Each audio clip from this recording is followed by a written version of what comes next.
But when these polls, like the Wall Street Journal one, land in the White House and he's losing in all the battleground states. No, he's not losing in all the battleground states. He's coming up and he's even or doing better. So, you know what? Once people start to focus in and they see their two choices, it's obvious that Joe will win this election. All right. Obvious. Dr. Jill Biden with her pals on the CBS morning show yesterday. Ignore the polls. What polls? It's like Joe Biden told us. You're looking at the wrong polls. A reporter actually asked him, hey, what about the polls? Show that you're losing in the key battleground states, swing states. You're looking at the wrong polls. Angry old Abe Simpson said, hitching up his pants on his front porch. Yeah, polls, schmoles. We don't believe in polls. We believe in mail-out ballots and ballot harvesting and drop boxes in the middle of the night while wearing surgical gloves. You know, that's how you win elections. And millions of people registering to vote without IDs. Why would you need IDs? Just because France requires IDs to vote on election day and paper ballots. And never mind that. That's not important now. But we'll get into that. Happy Thursday and welcome back once again. We remain at 888-630-9625. The Democrats hate the Jews. It's kind of a weird situation. It wasn't always the case, but it is now. And they're anti-Israel. I am pro-Israel. I am a Zionist. I am, I'd say that sounded kind of like Lawrence O'Donnell at MSNBC saying, I am a socialist, right? And he's a socialist. That's what they do. They're at MSDNC, and they're not on our side. They don't even believe in capitalism. What do they know? They don't know nothing. But that's MSDNC. And I'm a Zionist. I believe that Israel has a right to exist and, you know, that Jews have a right to not be massacred again by genocidal death cults. In this case, Hamas, a radical Islamic jihadi army funded by the Ayatollahs in Iran. And the Ayatollahs in Iran, of course, funded by the Democrats in America. By Barack Obama, number one, and Joe Biden, number two, billions and billions, thanks to Barack Obama, Barack Hussein Obama, and Joseph Robinette Biden. That's a Robinette.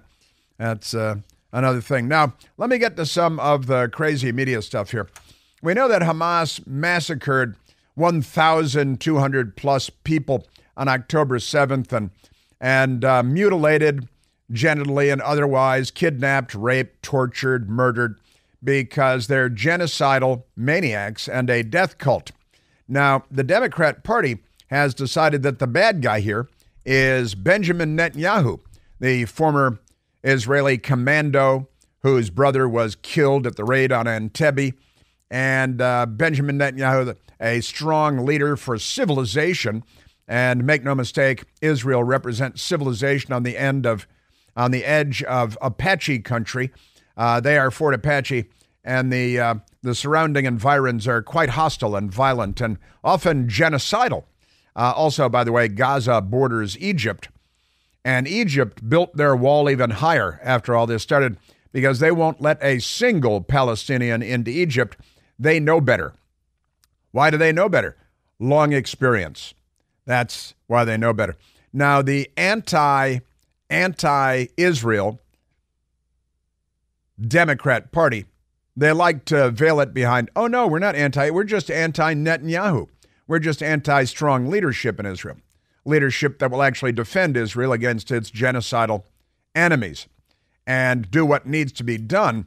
By the way, have the troglodytes released the hostages yet?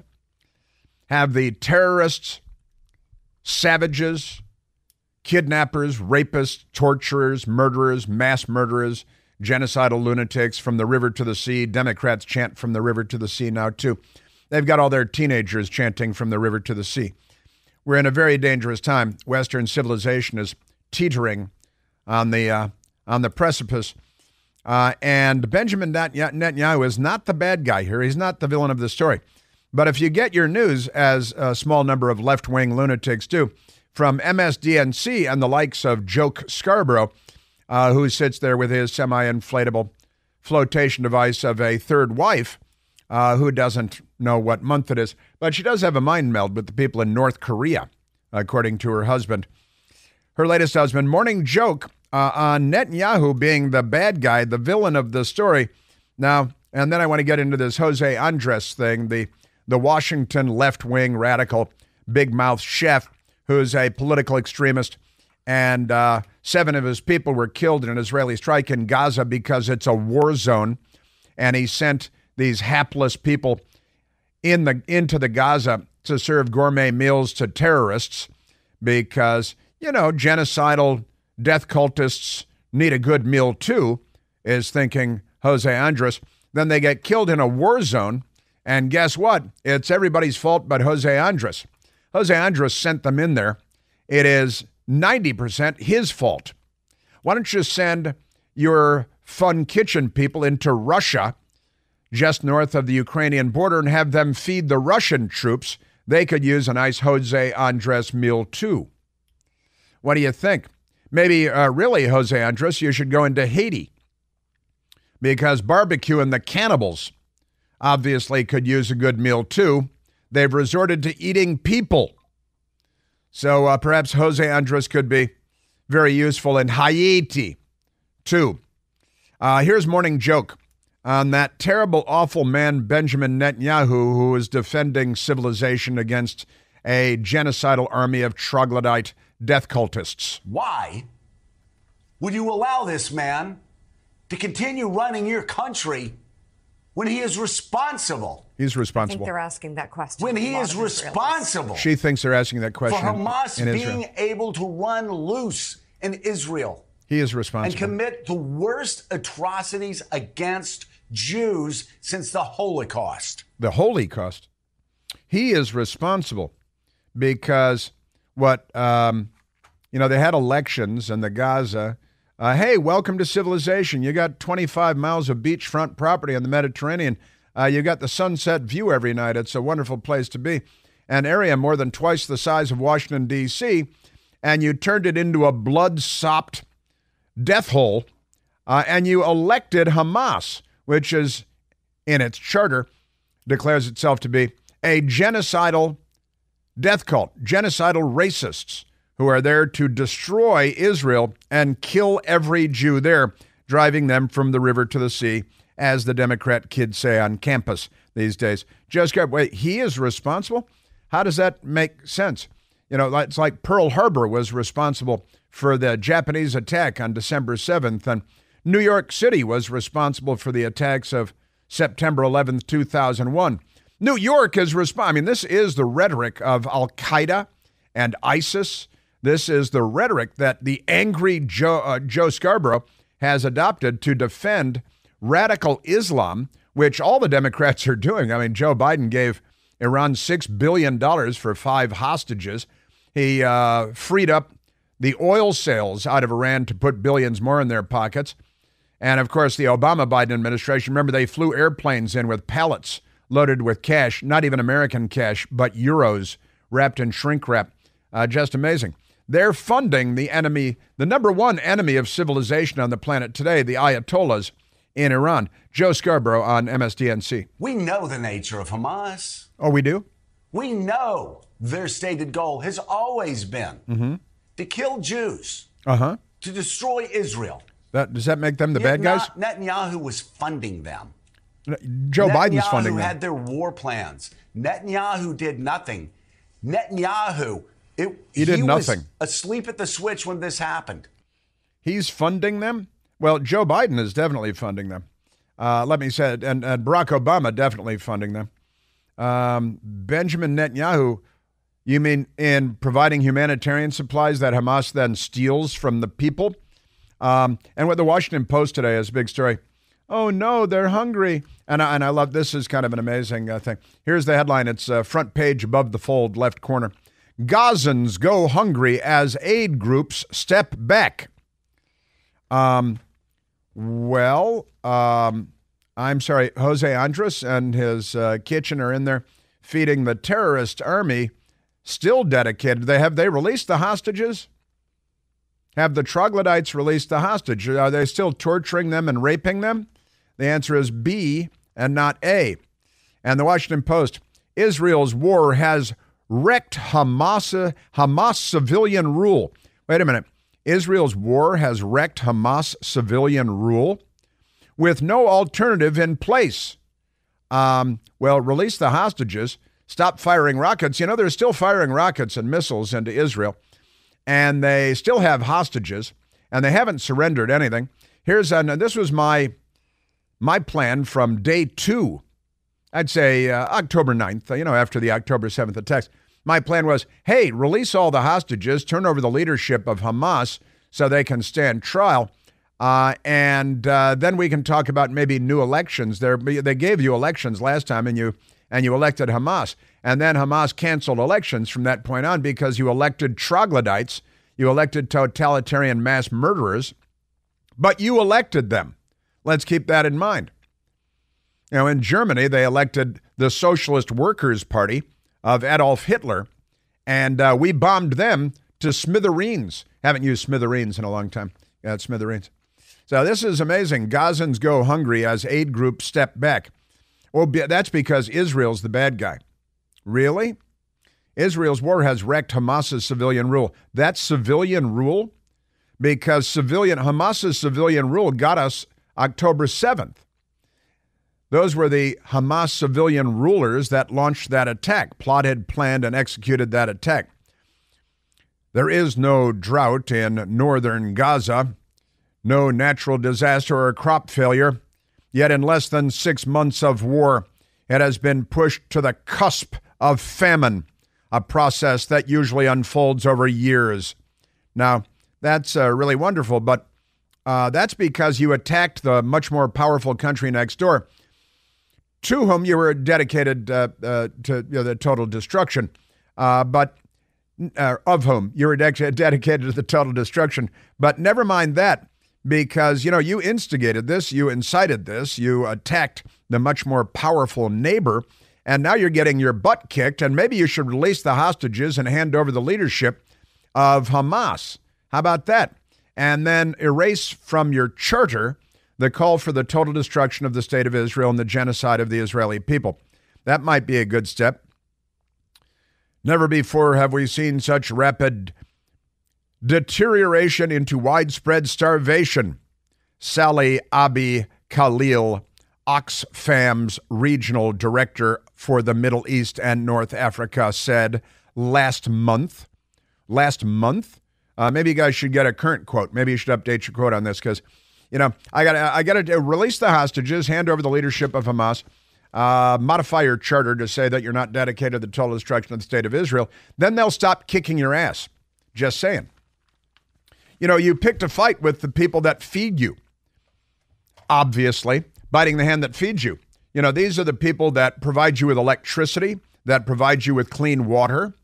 And they're still providing, for the most part, electricity and clean water. You guys don't even know how to clean water. You have lived on the Mediterranean for 10,000 years, and you don't have a way to get fresh, clean, potable water. And you don't have any way to get electricity if Israel doesn't give you electricity. Maybe you shouldn't butcher their children. Just saying. Joe Scarborough is not on the side of civilization. He's a leftist. Hamas, it's like scorpions. If you had a nanny, put scorpions in your baby's crib? Good analogy. Would you say, well, it's a tough time right now. The baby's in the hospital. We better keep the same nanny. What are you talking about? No! The nanny is Israel, moron. And the diseased, mentally ill baby is Hamas. Joe Scarborough, I love this stuff. Now, again, we've got to serve Hamas. We've got to save Hamas. Joe Biden doesn't have the equipment to clear the harbor in Baltimore because we've sent all the equipment we would use there to Hamas to build a port for Hamas, which they will use to import arms to kill the Jews. And Joe Biden is their best friend. Joe Scarborough. The man who is almost singularly responsible. Big lie. Total lie. For letting Israel's guard down. He let Israel's guard down. He was too interested in fighting the rule of law in Israel. He was too interested in dividing one Israeli against the other. He was too busy tending to the needs of religious extremists, so much so that he kind of forgot to take care of the secular elements of the IDF and the Mossad and the intel services that had kept Israel safe. Yeah, that's what happened. 1948. Yeah, that's How what. long? That's How what happened. long? I got to tell you, the lies are. I don't think you could tell he didn't believe any of that. But why is he angrily denouncing our ally and supporting a genocidal death cult called Hamas, radical Islamists, and the Democrat Party? It's the Red-Green Coalition. It's been around since the massacre of Israeli athletes at Munich in 1972 at the Olympics, when the Islamists that took the Israeli athletes hostage demanded the release of the leaders of the Baader-Meinhof gang, a communist German terrorist group. The left and the Islamists, they just love death so much that even one, obviously atheist, the communist, and the others religious fanatics, the Islamists, they're together because they love death. And Joe Scarborough has a brain the size of a grain of rice. Quite amazing. Hey, looking for ultimate comfort and pain relief? Let's compare G-Defy shoes to other shoe brands that promise comfort, support, and pain relief. You know, typical shoe brands rely on EVA soles for cushioning, but G-Defy offers so much more. G-Defy goes above and beyond with VersaShock technology, providing superior shock absorption and energy return. If you suffer from foot pain, knee pain, even back pain, G-Defy advanced technology may help provide you with the relief that you deserve. G-Defy shoes also offer 2 free supportive orthotics that help improve your body's biomechanics, resulting in proper body alignment and ultimate comfort. I have a pair at home. Honestly, I love them. They're quite remarkable. They're incredibly comfortable. Push up on your arches. They feel great. Whether you're an athlete, a busy parent, or just always on the go, G-Defy shoes offer the versatility and comfort that your feet crave. So say goodbye to discomfort. G-Defy is more than EVA soles. It's your path to unparalleled comfort and pain relief. Visit gdefy.com today. Experience ultimate comfort and pain relief at gdefy.com. That's GDEFY.com. And use the code CHRIS30, CHRIS30 to save $30 off your order of $150 or more. Yeah. Now, I've got Jose Andres for you coming up. The chef that sent his people into harm's way. And a terrible thing happened, a tragedy, because they went into a war zone to prepare gourmet meals for terrorists that are holding hostages. I don't think he's on the side of civilization. Send him to Haiti. Send him to Russia to help them, fuel up before attacking Ukraine again. Hey, it's Chris Plant, excited to tell you about our July 2024 Listener Sea Cruise. We'll be sailing around the British Isles, visiting Scotland and Ireland. Please join us. Visit ChrisPlantCruise.com.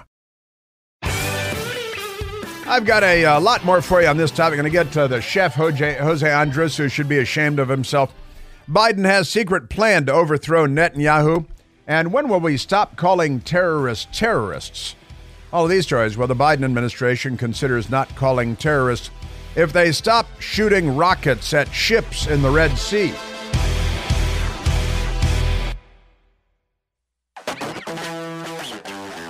I'm,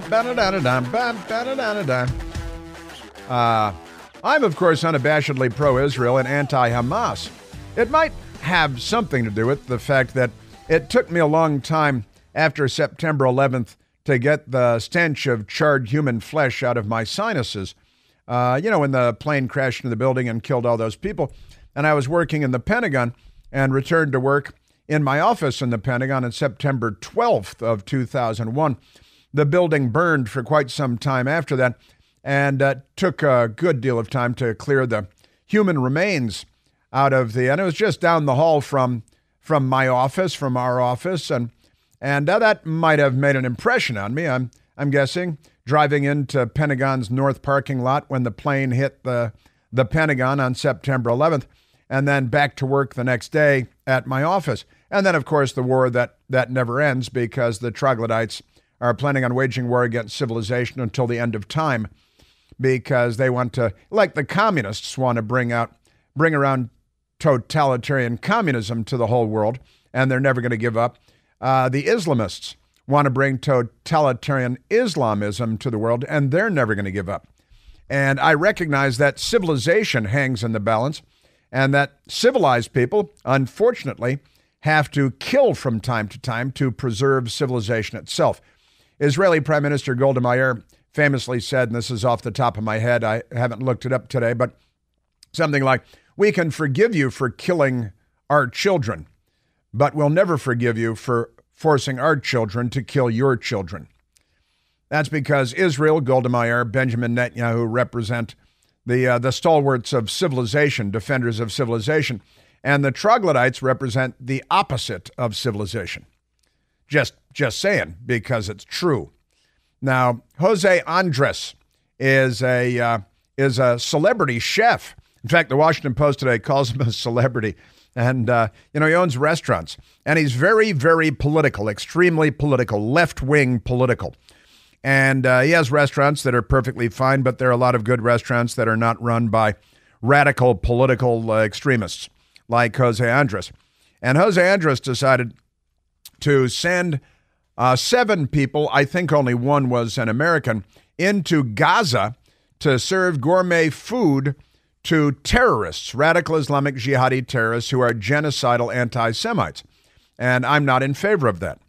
You got to keep in mind the Democrats have been against Benjamin Netanyahu for some time. Under Barack Obama, the Obama administration sent a bunch of Obama people to Israel to undermine Benjamin Netanyahu when he was running for prime minister during the Obama-Biden administration because they don't like strong Western leadership, because they're anti-Western. They're the left.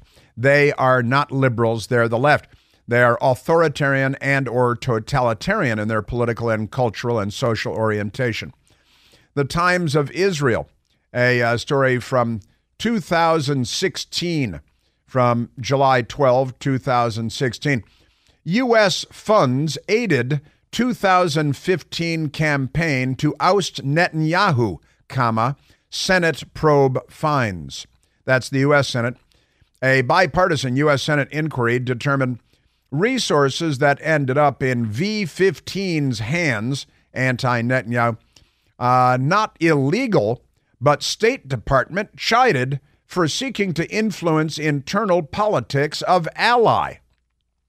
So the Obama administration was meddling in Israel's election, their national election, and they used our taxpayer dollars to undermine Benjamin Netanyahu under Barack Obama because, in the end, they want Israel pushed into the sea. That's the sad truth. The U.S. government supported a group that tried to unseat Prime Minister Benjamin Netanyahu last year to the tune of nearly $350,000, or NIS 1.3 million. That's your Israeli currency there. A Senate inquiry published Tuesday found, though it cleared the State Department of any wrongdoing. Of course it did, because the U.S. government is investigating the U.S. government, and they let him off the hook. It's like the Biden family investigating the Biden family, and they let him off the hook.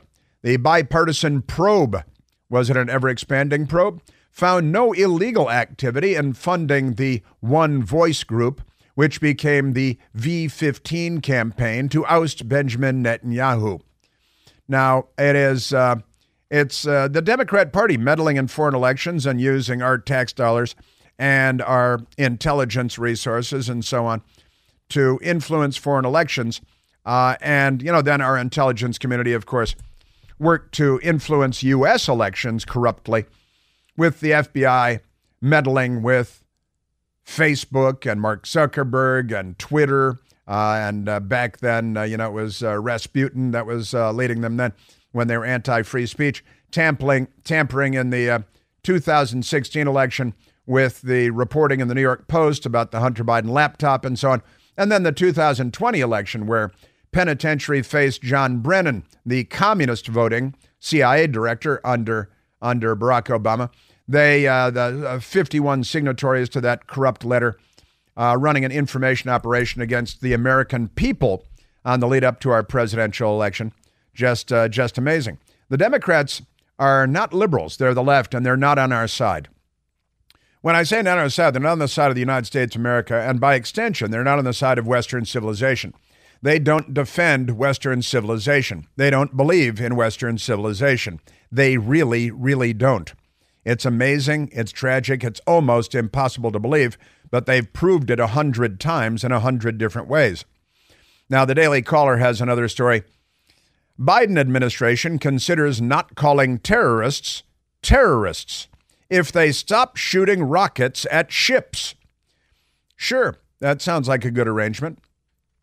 And remember, Hamas, they're not the bad guys here just because they're radical Islamic jihadis dedicated to the total destruction of the state of Israel. The Biden administration is considering removing a designation label from an Islamic terrorist group in a bid to solve current Middle Eastern conflicts through diplomatic means, Bloomberg reported on Wednesday. The Houthis, an Iranian-backed and Yemeni-based terrorist organization, have launched a series of missile and drone attacks against commercial shipping liners and U.S. and coalition forces in the Red Sea in recent months, out of support for Hamas, a genocidal death cult, another terrorist group currently at war with Israel. Though the Houthis are currently listed on the U.S. Specially Designated Global Terrorist List, which is naturally called the SDGT. Sure, for shorthand. At the dinner table, everybody uses SDGT. The Biden administration would consider removing the Houthis from the list of terrorist organizations if the group halted its attacks in the region, according to Bloomberg. Isn't that amazing? Your Democrat Party. Yeah, they're the best news the radical Islamists have ever had. And now we have this left-winger, this big-time left-wing chef, who the Washington Post calls a celebrity. And they're very excited. And they're very upset that 7 of their people were killed. And indeed, it is tragic that 7 of their people were killed. I believe only one of them an American. But nevertheless, 7 human beings who were there to feed the terrorists with gourmet meals. No meals ready to eat for them. No MREs. You know, we dropped MREs. We airdropped MREs. And Hamas asked us to stop that because dropping food on them killed so many of the Palestinians that Hamas said, please stop killing us with kindness. Stop crushing us with your generosity. The food is too much because our idiots run out and position themselves under the parachutes, dropping with 2,000-pound pallets of food, and the pallets crush the idiots and kills them. So please stop dropping food on us. It's so terrible. It's so terrible. Yes, sir. Amazing stuff. Jose Andres, moment of crisis and grief, is the headline in Politico. And here's a picture of Jose Andres making him very glamorous, looking like a religious leader, a religious figure. The celebrity chef became a unifying D.C. hero because he was a frothy anti-Trump voice. Refused to open a restaurant in the beautiful Trump Hotel when Trump opened the Trump Hotel in Washington in the old post office pavilion. Now it's a Waldorf Astoria, and Jose Andres has a restaurant in there. And he's a millionaire chef, and he's a left-wing radical and a Trump hater, and he's, an American, a naturalized American, but he's not on our side. He's a radical leftist. Now he's in the middle of the most divisive issue of the year, you think? Jose Andres is the rare Washington celebrity whose fame has nothing to do with government or politics. But Tuesday, after the Israeli strike that killed 7 World Central Kitchen humanitarian workers in Gaza, feeding a terrorist army, the renowned D.C. restaurateur was right in the middle of the day's biggest news story. Now let's go to Jose Andres because he's very upset, and it's terrible. 7 people were killed. They went into a war zone to feed the bad guys. Go to Russia and feed the Russian troops along the Ukrainian border. Go to Haiti and feed the cannibals and barbecue. Barbecue is the head of the biggest cannibal gang in Haiti. Jose Andres. What I know is that we were targeted deliberately, non-stop, until everybody was dead in this convoy.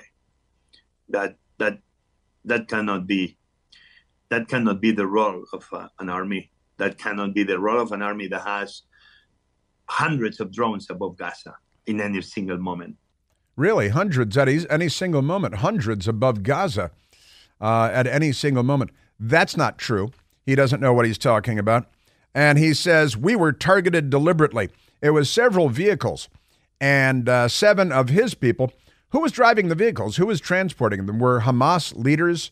Because, they use schools and hospitals and tunnels under schools and hospitals to store their weapons and to plot and hatch their attacks to kill all the Jews. I'm against killing all the Jews. And on what do you base your claim that we were targeted deliberately and hit until everyone was dead in the convoy? Well, the convoy was targeted. Who were you traveling with? And why did you send these people into an active war zone thinking that you were somehow impervious to the dangers that are ubiquitous in any war zone? Left-wing radical Jose Andres. Humanitarians and civilians should never be paying the consequences of war. But they always are. Is a basic principle of humanity. Sure. At the time, this looks like it's not a war against terrorism anymore. Seems this is a war against humanity itself. You cannot be destroying every building. You cannot be destroying every hospital, every school.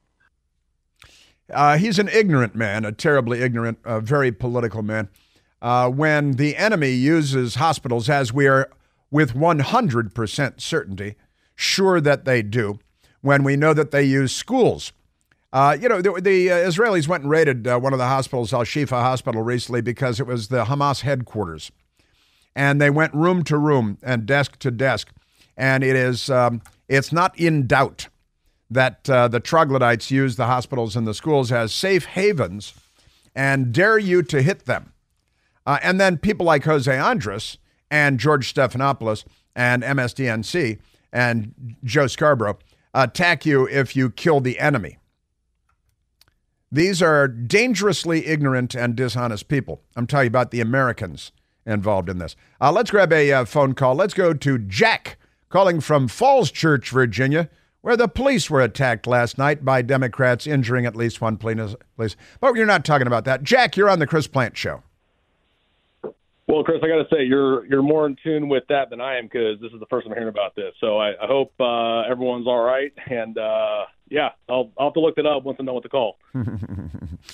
Go ahead.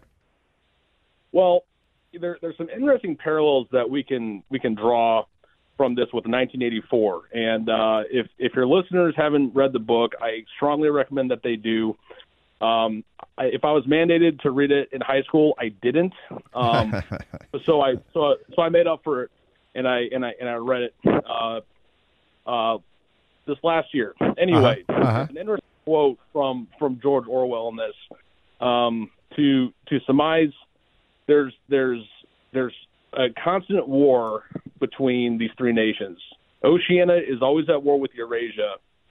And then it somehow switches, like on a dime, with Eurasia or East Asia, whichever one the opposite is, and the people just go along with it. And our protagonist, Wilson, seems to be the only one who notices that the war switches. It's East Asia, Eurasia, back and forth.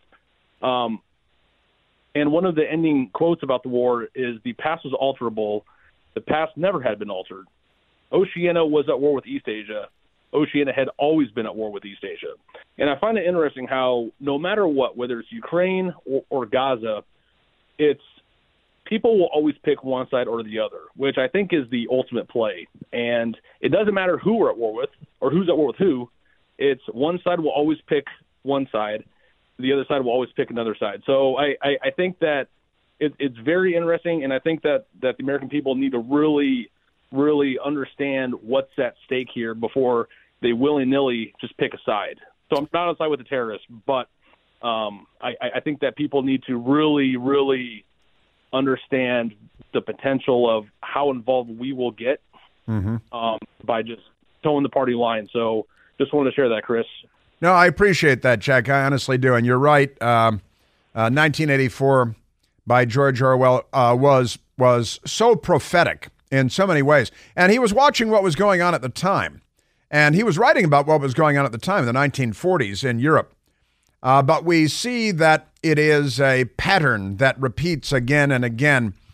And you're absolutely right about 1984. Everyone should read it today because it's kind of like reading the newspapers. And Jack, I'd like to know where all the calls are for for peace in Ukraine. Why is no one saying ceasefire in Ukraine? Hundreds of thousands have been killed in the Russia-Ukraine war, and tens of thousands in the Israel-Hamas war. Why is it okay for hundreds of thousands to die in a war between Russia and Ukraine? They're all white. It doesn't fall under the umbrella of critical race theory when it comes to the left. The American war machine under Joe Biden couldn't be happier, fat and happy. The military-industrial complex that Eisenhower warned us about. You're 100% right, but why no calls for a ceasefire in Ukraine? Ask that question. And why are we funding both sides of the Israel-Hamas war and funding both sides of the Russia-Ukraine war? Who are the winners here? We know who the losers are. And when civilization is on the line, where do you stand? Where does Joe Biden stand? Where does the left stand? I know where they stand.